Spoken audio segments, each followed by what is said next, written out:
Hello everyone.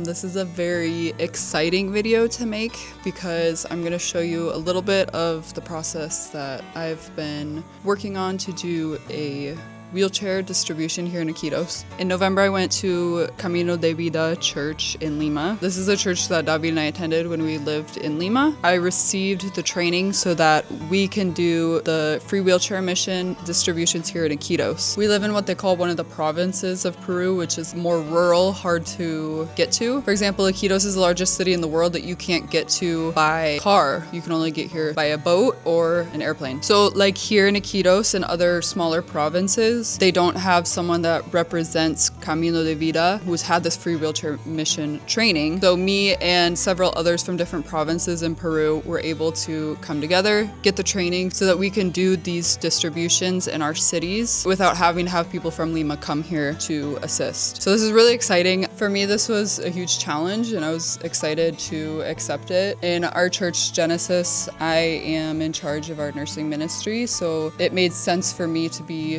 the one to go get the training since health and wheelchairs are very much related. This Saturday, we have our first distribution where it's just us here at Iquitos leading it. Personally, for me, it's a very impactful ministry. As I grew up, my mom worked at a place called Opportunity Village. She worked with people with both mental and physical disabilities. I remember very vividly going with her to what was called the cottage, and they had their whole community where all of the people lived in these cottages, and they had their community set apart in the city where they could have their 24-hour care. And I remember as a child going very often with my mom and interacting and chatting and just getting to know these people with disabilities. I have this picture of my brother and I where we were riding the tandem bike. They had a path for walking and biking. They had these three-wheeled bikes for the clients. As long as no one was using them, my brother and I would go ride around on the path. We would just have so much fun. And a lot of times we'd pass other people and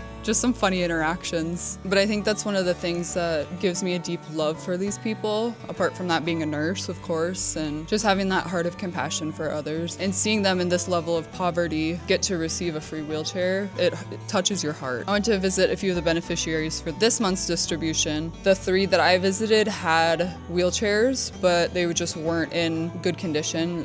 They just deserve so much better. There was one man in his 60s with polio. He had a wheelchair that he had for, you can tell, several years. He had like part of a hose connecting the armrest down to the bottom of the chair, and the actual seat part of the chair was wood. And I just thought how much of an honor it is to do this. During the training I did in Lima, my heart was just torn in the process of Wyatt's life and in losing him. I realized how much love has grown in my heart to the depths of which our love can bound because Jesus lives in us. To be in the same city where Wyatt's entire life was, I think it gave it more of a sense of purpose for me. Wyatt wasn't disabled in any way, but he did have some special needs because of his heart condition. He is my inspiration to keep going. So I recruited a group of people. About half of them are medical professionals, which is awesome. This is our heart. These are our people. Come along with us. And I'll show you a little bit of what we're working on here for wheelchair distributions here in Iquitos.